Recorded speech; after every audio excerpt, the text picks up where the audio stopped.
Buenas, gurizada, sejam bem-vindos à nossa revisão de véspera do veredito final segundo exame nacional da magistratura. Essa revisão de véspera com uma novidade. Nós vamos fazer ela em vídeo e vamos fazer também em áudio. Então, tu vai poder acompanhar tanto em vídeo, né? Beleza, sem problema nenhum, como também vai ser a possibilidade de fazer o download desse episódio, o download dessa aula, para te ouvir no teu carro, para te ouvir no teu celular, onde tu achar melhor. Pessoal, vamos lá com as nossas principais apostas, né? Aqui é uma revisão com conteúdo menor, né, de direito constitucional tributário, mas uma revisão com aquelas apostas que nós fazemos com base em quê? Com base naquilo que foi presente no primeiro exame, na reaplicação de Manaus e nas provas aplicadas pela Fundação Getúlio Vargas nesse ano de 2024, dentro dos conteúdos exigidos pela Escola Nacional de Formação e Aperfeiçoamento de Magistrados no Exame Nacional da Magistratura. Vamos começar então? Vamos falar então de dois temas que eu acho que são essenciais para nós aqui, né? Porque eles podem gerar uma pequena confusão e os dois dizem respeito à legalidade tributária. O primeiro é o tema repercussão geral 540. Esse tema vai dizer que é inconstitucional, por ofensa ao princípio da legalidade tributária, lei que delega aos conselhos de fiscalização de profissões regulamentadas a competência de fixar ou majorar, sem parâmetro legal, o valor das contribuições de interesse das categorias profissionais e econômicas, usualmente cobradas a título de anuidades, vedada, ademais, atualização desse valor pelos conselhos em percentual superior aos índices legalmente previstos. Então, primeira coisa para a gente lembrar aqui, esse tema aqui, a FGV não cobra exatamente como ele está. Ele cobra a rácio. Qual é a rácio? É inconstitucional, por violar a legalidade tributária, lei que delega a competência de fixar ou majorar, sem parâmetro legal, o valor de tributo. Essa é a tese. Por quê? A FGV ela vai usar isso aqui na tua prova como taxa. Ela não vai usar como conselho. Por quê? Porque como ela já fez. E, inclusive, eu tenho certeza que ela vai utilizar, se utilizar na tua prova, como taxa judiciária. Tá? Por quê? Porque, olha só, o que esse tema está dizendo? Não pode o legislador delegar a outro órgão, né, a outro órgão do Poder Executivo ou da estrutura administrativa do Estado, a possibilidade de fixar. Fixar é dizer qual o valor da taxa, do tributo. Ou majorar. Majorar é aumentar. Então, imagina aqui uma lei que dissesse o seguinte: no estado alfa, estabeleceu-se por lei que o valor da taxa judiciária seria fixado pelo órgão especial a quem competiria de anualmente majorar o valor da taxa judiciária. Então, isso que viria na prova de vocês, se eu fosse examinador, e considerando que já foi cobrado em questões da FGV esse ano e no finalzinho do ano passado. Foi cobrado lá no TJ Sergipe, concurso de cartório. Tá? Agora, vamos para a tela do lado e a gente vai ver o seguinte. Não viola a legalidade tributária a lei que, prescrevendo o teto, possibilita o ato normativo infralegal fixar o valor de taxa em proporção razoável com os custos da atuação estatal. Olha só, parece a mesma coisa, né? Mas se fosse a mesma coisa, seriam julgamentos contraditórios. E eu não posso ter esse nível de contradição dentro da jurisdição constitucional. Então eu tenho que entender que os temas falam de coisas diversas. Olha só, o tema 540, ele fala a lei que fixa o valor da taxa ou a lei que majora, que delega, né? É como a lei dissesse: o valor da taxa judiciária no estado alfa será aquele determinado pelo órgão especial do Tribunal de Justiça a quem compete majorá-lo quando entender cabível. O tema 829, ele vai dizer que não é inconstitucional a lei que, estabelecendo o teto, possibilita a outro ato normativo fixar a proporção razoável Então aqui eu teria também a taxa judiciária, mas a lei fixou o teto de R$5.000 e disse que caberia ao órgão especial estabelecer a razoável proporção, que a gente poderia chamar aqui na questão de faixas de incidência.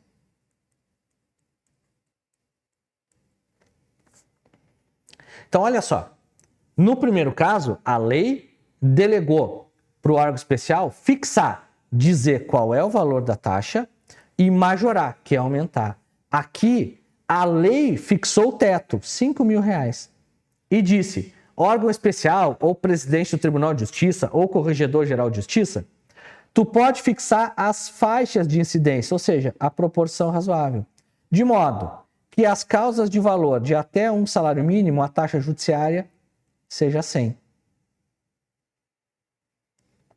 De 2 salários mínimos até 5 salários mínimos, a taxa judiciária seja 200. E assim sucessivamente até chegar ao teto de 5.000. Então, são diferentes. Numa, eu tenho a delegação da própria fixação, que é dizer exatamente qual o valor, ou a majoração, que é aumentar. No termo 829, a lei fixa o valor da taxa. E a lei diz que, e ao fixar, não permite que o órgão infralegal majore. Mas ele pode fixar a proporção razoável. Um ponto que é interessante é que ambos os temas repetitivos têm o mesmo final, né? Valor esse que não pode ser atualizado em percentual superior aos índices legalmente previstos. Por quê? O Supremo Tribunal Federal, no tema Repercussão Geral 211, e o STJ na súmula 160, eles dizem, é vedado majorar o valor da base de cálculo do tributo acima dos índices oficiais de inflação, por meio de decreto. Ou seja, ambos estão dizendo que se for mera correção monetária dentro dos índices legalmente previstos, eu posso fazer essa atualização por ato infralegal. Então aqui é o principal ponto de legalidade para mim. Outra coisa que a gente vai falar aqui é anterioridade, tá? Anterioridade. Anterioridade é um dos temas mais cobrados no âmbito da Fundação Getúlio Vargas, tá? Sem sombra de dúvidas. O tema mais cobrado, eu nem vou colocar na revisão de véspera para vocês, mas voltem e assistam a aula específica de repartição de receita tributária, que é o tema mais cobrado. Ele já foi cobrado no Exame Nacional, né? Mas como ele foi cobrado, por exemplo, domingo no TJ Santa Catarina, eu acho que é interessante revisar, tá? Só que eu não vou colocar aqui, seria só meia hora só sobre isso. E o objetivo aqui é trazer mais informações. Vamos lá.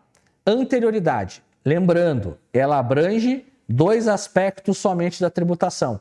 A instituição, que é a criação, pegamos como exemplo, se forem aprovados alguns dos projetos relativos à criação do imposto sobre grandes fortunas, vai ter de respeitar a anterioridade. Lembrando que eu tenho 2 anterioridades, né? Na verdade, 3. Eu tenho anterioridade comum ou de exercício, que veda a exigência do tributo no mesmo exercício financeiro, postergando a sua exigibilidade para o primeiro dia do exercício financeiro seguinte. Depois eu tenho a anterioridade nonagesimal, que vai ser um acréscimo à anterioridade comum, dizendo o tributo aprovado num exercício financeiro somente pode ser exigido no primeiro dia do exercício financeiro seguinte, respeitado o prazo mínimo de 90 dias. Então, uma lei aprovada hoje, 17 de outubro, essa lei, esse tributo somente poderia ser exigido 17 de outubro, 17 de novembro, 17 de dezembro, por volta ali de 17 de janeiro. Lembrando, os prazos de anterioridade comum e nonagesimal, eles são simultâneos e não sucessivos. E aí eu tenho a anterioridade mitigada ou noventena. Lembrando que já se utilizou a expressão noventena para se referir à anterioridade nonagesimal. Então tomem cuidado com isso. Que diz respeito à possibilidade de que o tributo seja exigido no mesmo exercício financeiro, respeitado somente o prazo mínimo de 90 dias. Ela se aplica às contribuições sociais para o custeio da Seguridade Social e para o IPI. Tá? Então eu tenho 3 espécies de anterioridade. Essa anterioridade se aplica para a instituição, que é a criação, ou a majoração do tributo. Aqui tu vai prestar bastante atenção. A redução do tributo não precisa respeitar anterioridade alguma.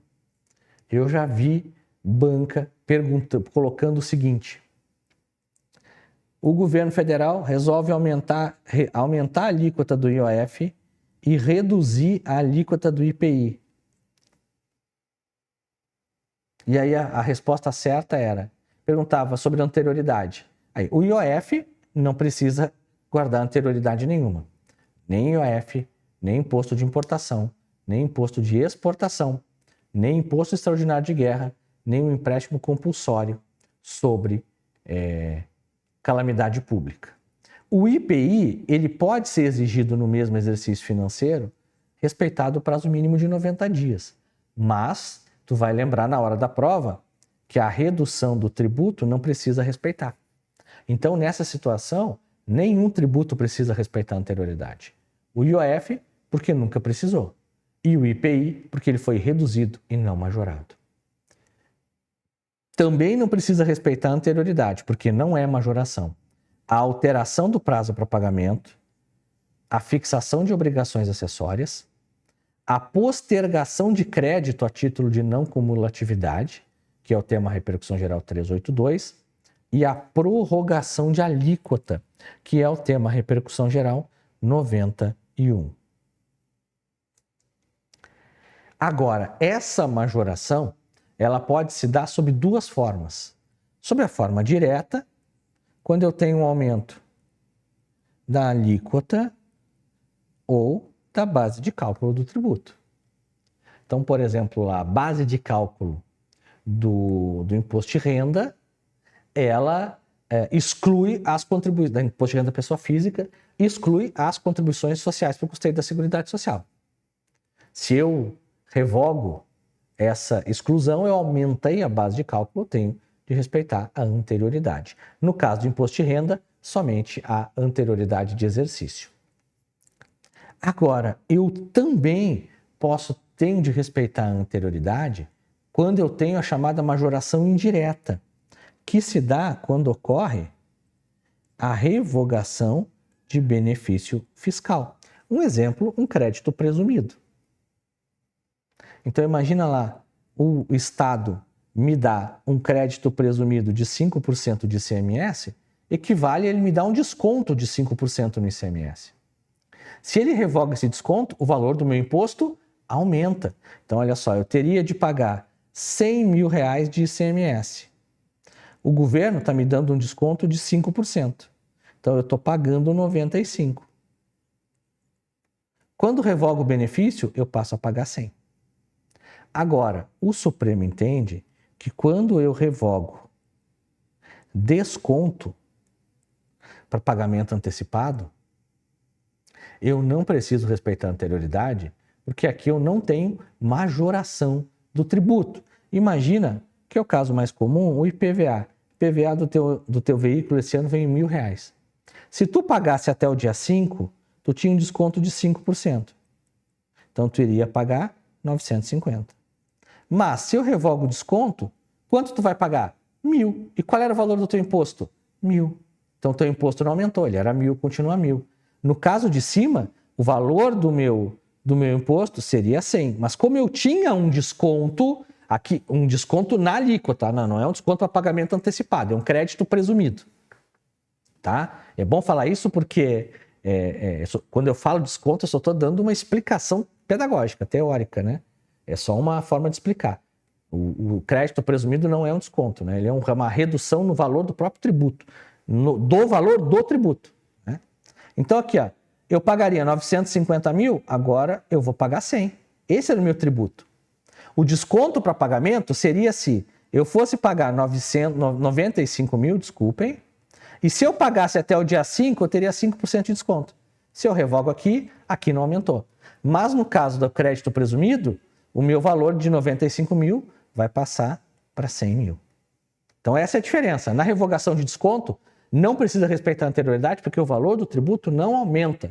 Só diminui, né, só diminui o valor que eu pagaria, mas o valor não aumentou. Na revogação de benefício fiscal, o valor efetivo do tributo majora. Segunda coisa que eu quero falar com vocês é sobre as imunidades dos templos de qualquer culto. Gente, eu tenho duas coisas para falar sobre imunidades do templo de qualquer culto. A primeira é que, com a reforma tributária, nós tivemos uma ampliação, tá? Nós tivemos uma ampliação da imunidade dos templos de qualquer culto. A redação original da Constituição era que a imunidade seria aplicável para os templos de qualquer culto. Era essa expressão que constava da Constituição.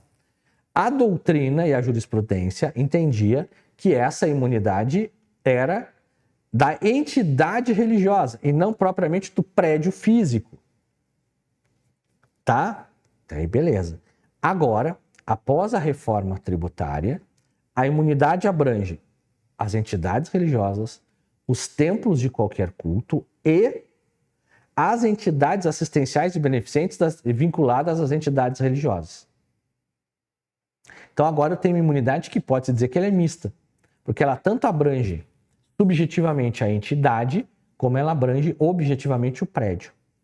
Já era uma tendência que nós tínhamos essa lógica quando se acrescentou por emenda constitucional o parágrafo 1A, parágrafo 1º-A, no artigo 156 da Constituição, dizendo que os templos de qualquer culto são imunes ao IPTU, ainda que meros locatários do prédio, do imóvel.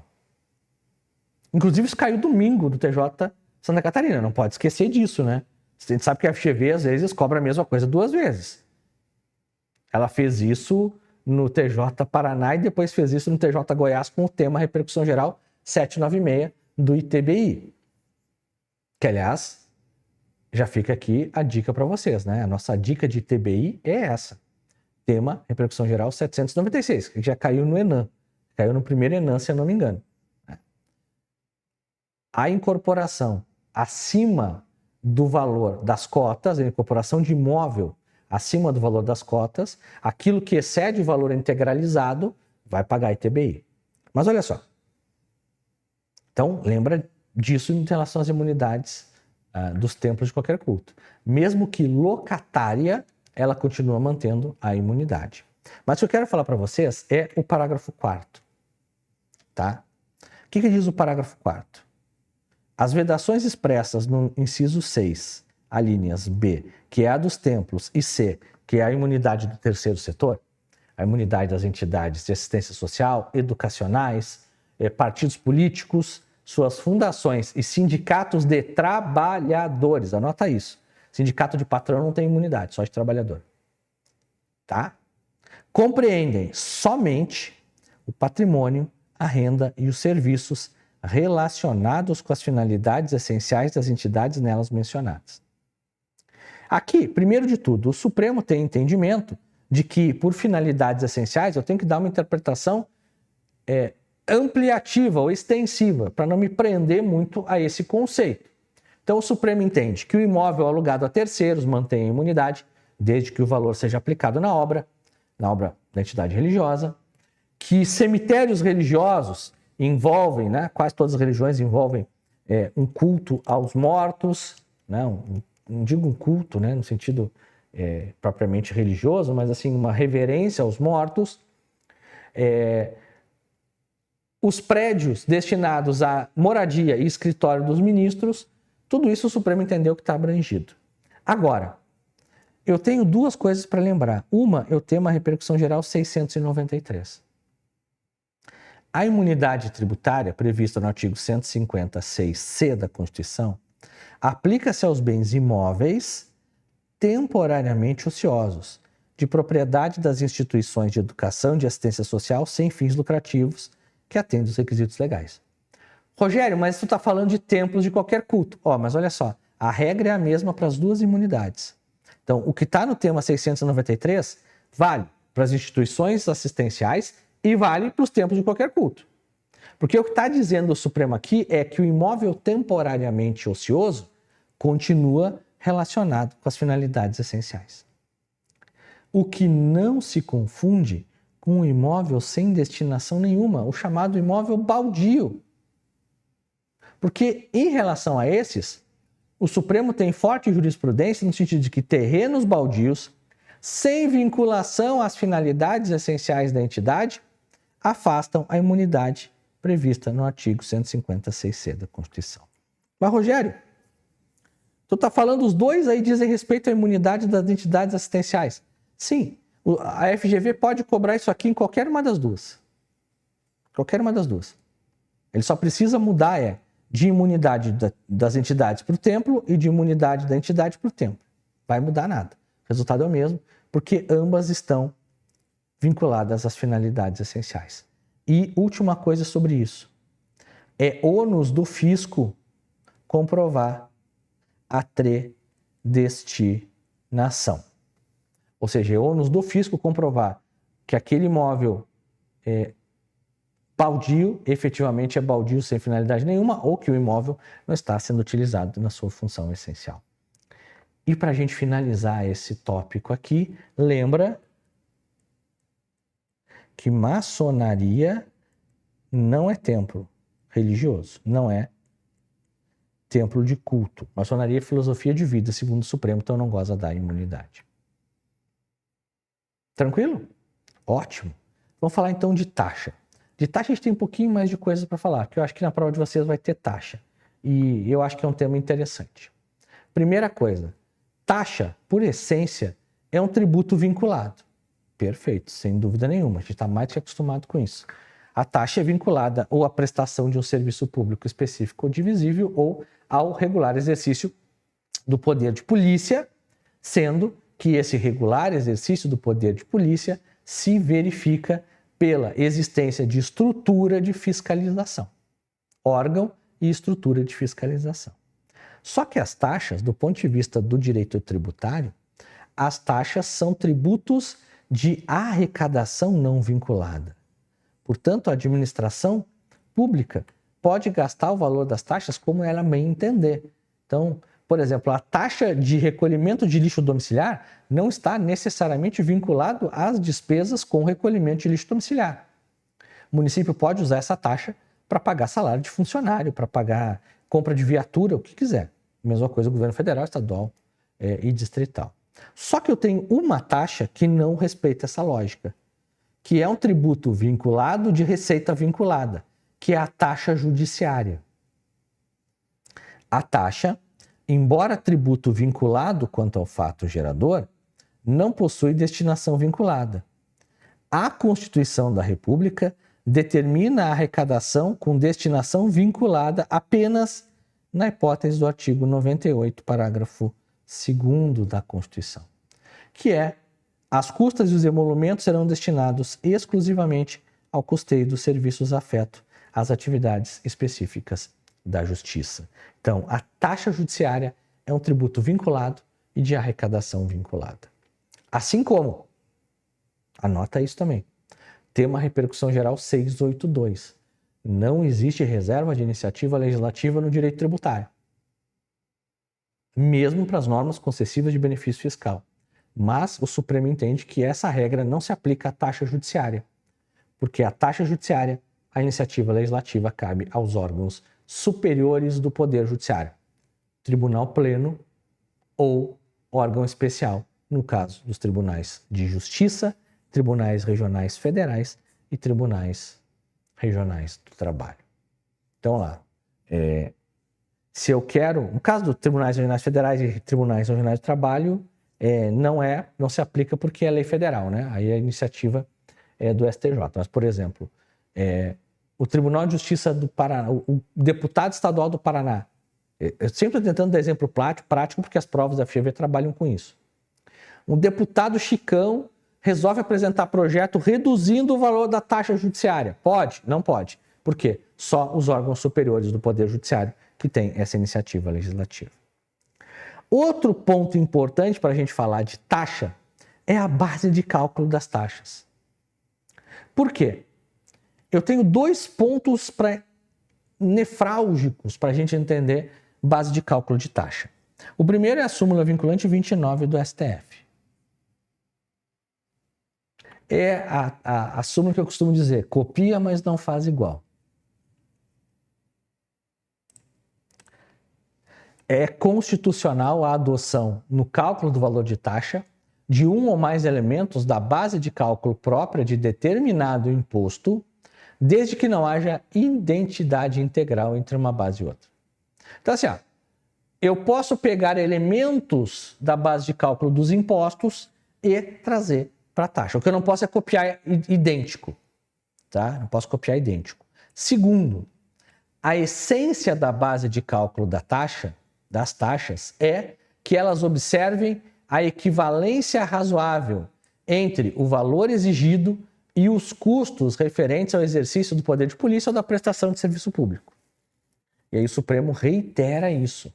O contribuinte deve suportar o ônus da carga tributária em termos proporcionais à fiscalização a que submetido ou aos serviços públicos disponibilizados à sua fruição.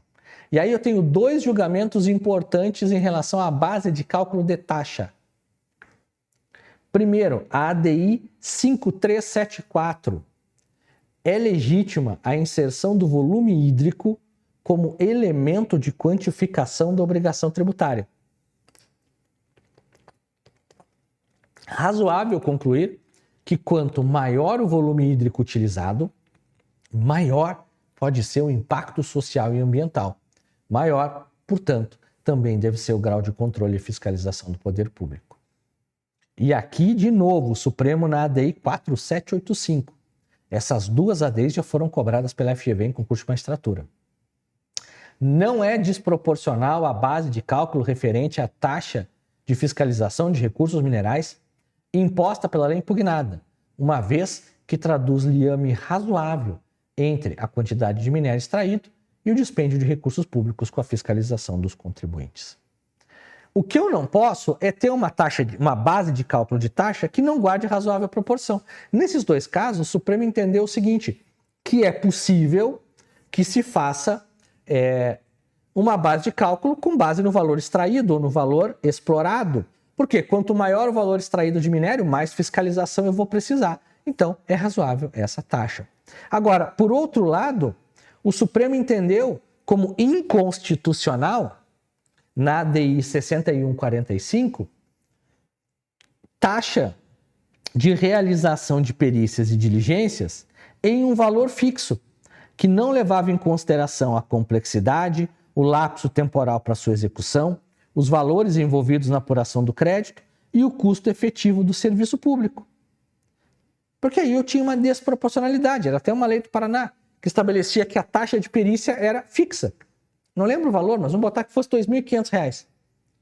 Só que imagina, se o meu crédito tributário apurado é inferior a 2.500, o valor da perícia vai ser maior que o valor do crédito. E qualquer perícia era esse valor. E era um valor bem alto, não era 2.500, era um valor bem alto. E às vezes a perícia era só uma avaliação. Que a avaliação de bem, por exemplo, a avaliação de um celular importado lá, retido na alfândega. E aqui eu falo do ICMS, na importação, né? Imagina, é só entrar na internet lá no site do AliExpress e ver o preço. Aí a taxa de perícia era R$ 2.500. Inadmissível. E aqui, eu tenho um outro ponto para falar, que é um tema bem interessante que eu acho que tem chance de ser cobrado. Que é o tema repercussão geral 1085. Tá bom, Rogério, e se o Estado fixa uma taxa e depois aumenta essa taxa de forma desproporcional? Olha o que o Supremo disse. A inconstitucionalidade de majoração excessiva de taxa tributária fixada em ato infralegal a partir de delegação legislativa defeituosa não conduz à invalidade do tributo, nem impede que o Poder Executivo atualize os valores previamente fixados em lei de acordo com um percentual não superior aos índices oficiais de correção monetária. Então, lá naquilo que a gente estava vendo do tema 540 e 829, se o governo, o Estado, majora a taxa em um valor superior ao dos índices oficiais, eu tenho a invalidade. Ou, se eu tenho uma lei que autoriza a majoração, que é aumento real, por ato infralegal, e aí, portanto, é uma delegação defeituosa, conforme o tema 540, o tributo continua sendo devido, viram? Só que vai ser devido pelo valor original, que pode ser atualizado monetariamente. Tá bom? Agora vamos falar um pouquinho de impostos em espécie. Isso eu queria falar com vocês. Eu quero falar de dois impostos específicos, falar dos dois, que os dois estão no mesmo contexto, que é o imposto de importação e o imposto de exportação. Os dois tributos, tá? Os dois tributos, não só eles, né? Eles, mais o IOF, Imposto sobre Operações de Crédito, Câmbio, Seguros, e o IPI, eles podem ter as alíquotas majoradas e reduzidas por ato infralegal. Isso está lá no artigo 153, parágrafo 1º. É facultado ao Poder Executivo, atendidas as condições e os limites estabelecidos em lei, alterar as alíquotas dos impostos no inciso 1, importação, 2, importação, 3, IOF e 5, IPI. Tá? Aqui eu tenho duas coisas para falar. Primeiro, a lei mencionada no parágrafo 1º é lei ordinária, tá? Porque a Constituição não exigiu. Então, a lei de condições e de limites é a lei ordinária, ou seja, a lei de cada tributo que vai dizer a alíquota mínima e a alíquota máxima desses impostos. O legislador sempre vai ter que colocar as alíquotas no tributo. Essas alíquotas é que podem ser majoradas e reduzidas por ato do Poder Executivo. E aí o seguinte, não precisa necessariamente ser decreto. Porque eu tenho o tema repercussão geral 53. É compatível com a Constituição Federal, norma infraconstitucional que atribui a órgão integrante do Poder Executivo da União a faculdade de alterar as alíquotas do imposto de exportação. Vale para o imposto de importação, vale para o IPI, vale para o imposto de importação, tá? Claro que só foi feita essa delegação em relação ao imposto de importação e exportação, que foi feita lá pela Lei 8.085 de 90 para a Câmara de Comércio Exterior, a CAMEX. Então é a CAMEX que vai fixar essas alíquotas. Óbvio que quem pode o mais pode o menos, quem pode delegar pode ele mesmo, o próprio presidente da República pode por decreto fazer, mas não precisa ser por decreto. Então pode ser delegado sim ao outro órgão da administração. Segundo imposto que eu quero falar com vocês é o ICMS. Eu quero falar de ICMS uma coisa muito importante para mim e para a FGV, que é concessão de benefícios fiscais de ICMS. A Constituição, lá no artigo 155, parágrafo 2º, inciso 12, a linha G, determina que a concessão e revogação de benefícios fiscais de ICMS depende de prévia deliberação conjunta dos estados e do DF, conforme regulado em lei complementar. Aqui o primeiro ponto para te anotar. Não se exige necessariamente lei complementar estadual para a criação do benefício fiscal. A lei complementar que refere ao artigo 150, parágrafo 2º, 12G, é para regular como os estados vão deliberar, que no caso é a lei complementar 24 de 75. Mas, autorizada a concessão do benefício fiscal, ele vai ser concedido por lei ordinária. O segundo, tá, é tu lembrar que os convênios do CONFAS, eles têm natureza meramente autorizativa. Por isso que é essencial a submissão do ato normativo que conceda qualquer benefício fiscal à apreciação da Casa Legislativa. Eu consigo ver claramente isso aqui numa questão FGViana. Tá? O Estado Alfa obteve autorização no CONFAS para a concessão de benefício fiscal de crédito presumido de ICMS nas operações de compra e venda de carne. O frigorífico X, diante da autorização, pretende gozar do benefício concedido e impetrou mandado de segurança para tal finalidade. Pretende impetrar mandado de segurança para essa finalidade. Consultando Jovenildo, advogado tributarista, esse lhes respondeu corretamente que eles podem gozar do benefício só com a aprovação do CONFAS? Não. Tem que ser submetido à Casa Legislativa. Gente, tenta imaginar o convênio de ICMS como um tratado internacional. Então, por que eu tenho que fazer tratados internacionais? Porque todos os países no plano internacional são iguais, do ponto de vista jurídico. Todos os estados são iguais. Então, para que um estado conceda um benefício fiscal e evite-se a guerra fiscal, todos os outros têm de concordar. Por isso, os convênios, eles são meramente autorizativos. Eles não concedem benefício fiscal nenhum. Segunda coisa para te lembrar. O Supremo, quando julgou a ADI 3421 aqui do Paraná, ele entendeu que a outorga de isenção de ICMS nos serviços de água, luz, telefone e gás de templos de qualquer crença não violava a Constituição porque não tinha risco de guerra fiscal. Então, aquele benefício de ICMS que é concedido e não representa, eu gosto de usar essa expressão, não representa ganho de competitividade para o Estado, não precisa passar pelo CONFAS. Pega o exemplo das igrejas. O que o Estado do Paraná ganhou do Estado de São Paulo e não cobrar ICMS lá da igreja da paróquia de Piraí do Sul?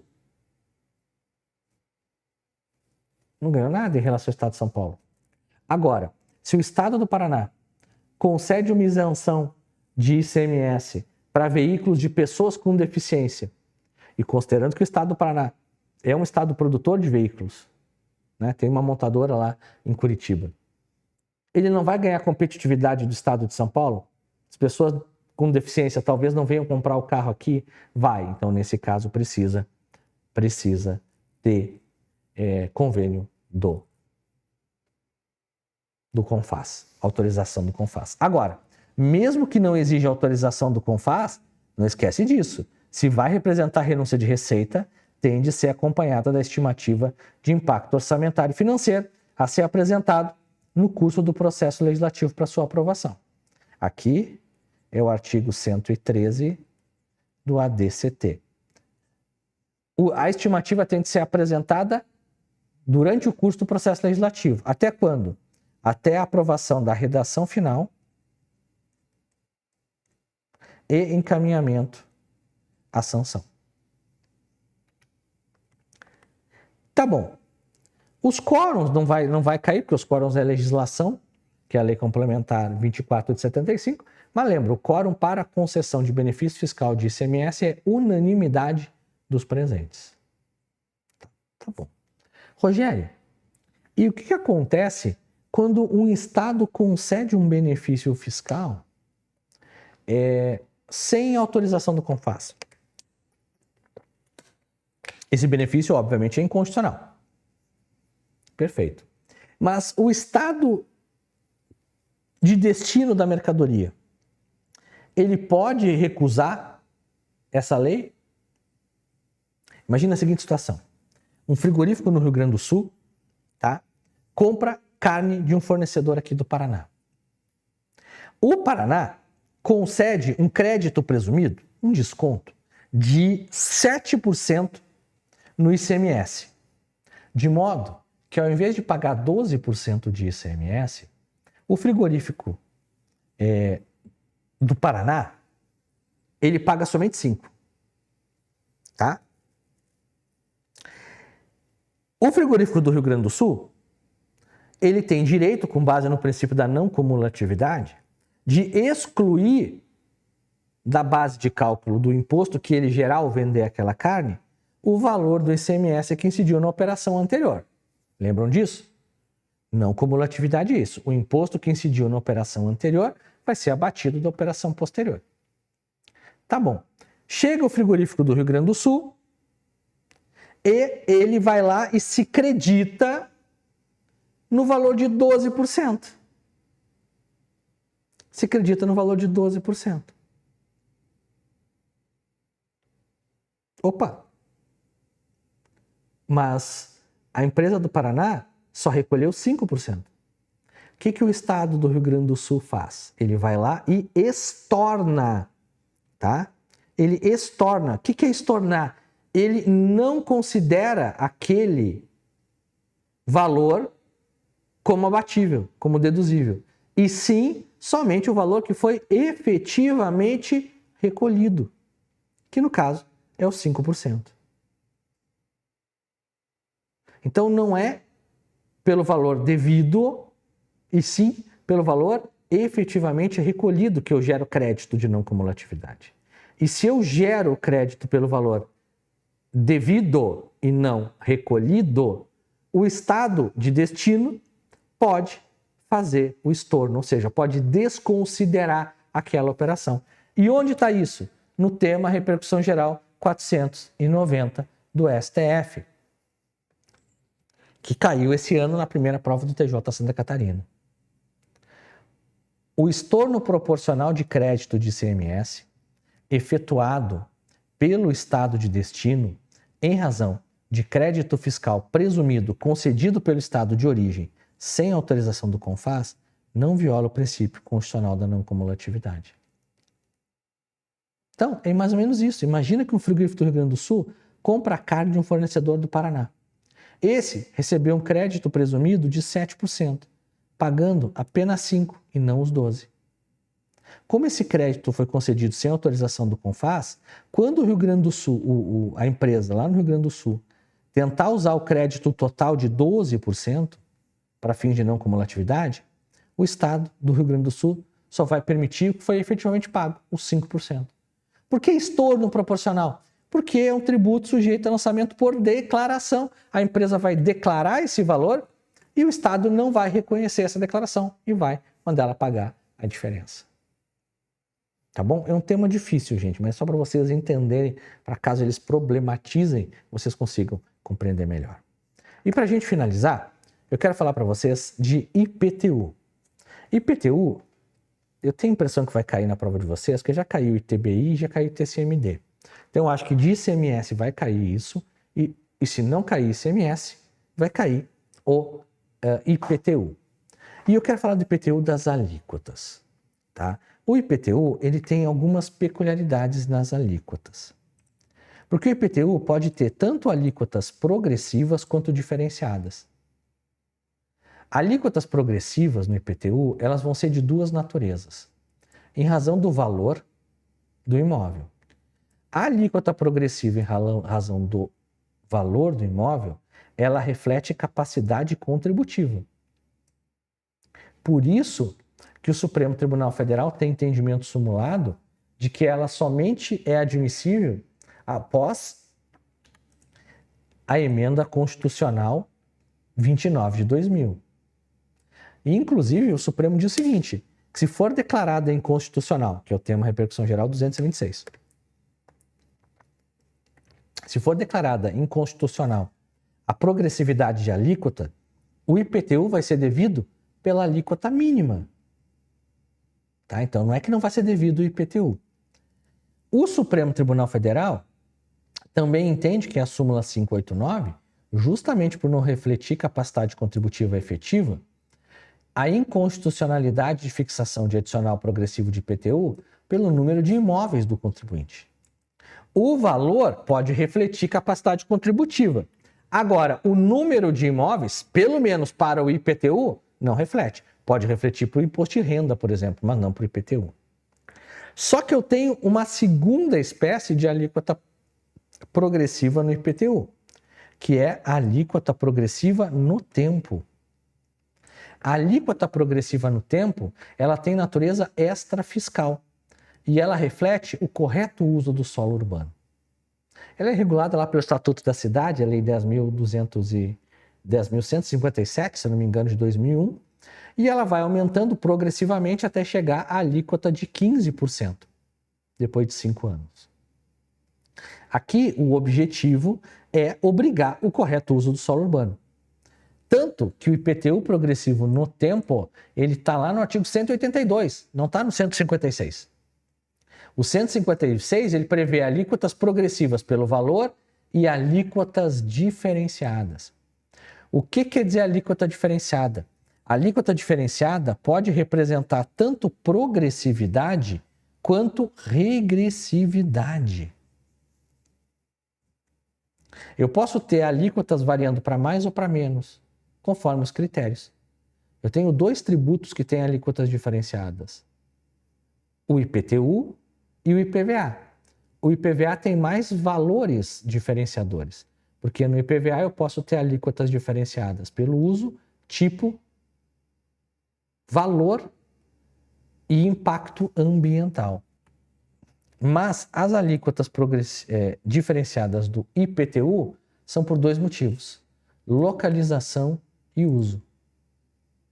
Olha só, por isso que eu tenho 2 julgamentos da STF que são importantes. O primeiro é a súmula 539. É constitucional a lei do município que reduz o imposto predial urbano sobre imóvel ocupado pela residência do proprietário que não possua outro. Olha só, alíquota diferenciada pelo uso. E veja, o tema 523, ele deixa bem claro que a emenda constitucional 29, ela só incluiu a alíquota progressiva pelo valor, mas a alíquota diferenciada, mesmo antes dela, já era possível, desde que representasse regressividade. São constitucionais as leis municipais anteriores à emenda constitucional 29 de 2000, que instituíram alíquotas diferenciadas de IPTU para imóveis edificados e não edificados, residenciais e não residenciais. De novo, alíquotas diferenciadas pelo uso. Então, olha só, resumindo: IPTU, alíquota progressiva pelo valor, natureza fiscal, capacidade contributiva, só após a emenda constitucional 29. Alíquota progressiva no tempo só é o IPTU, chamado de IPTU sanção, para o correto utilização do solo urbano.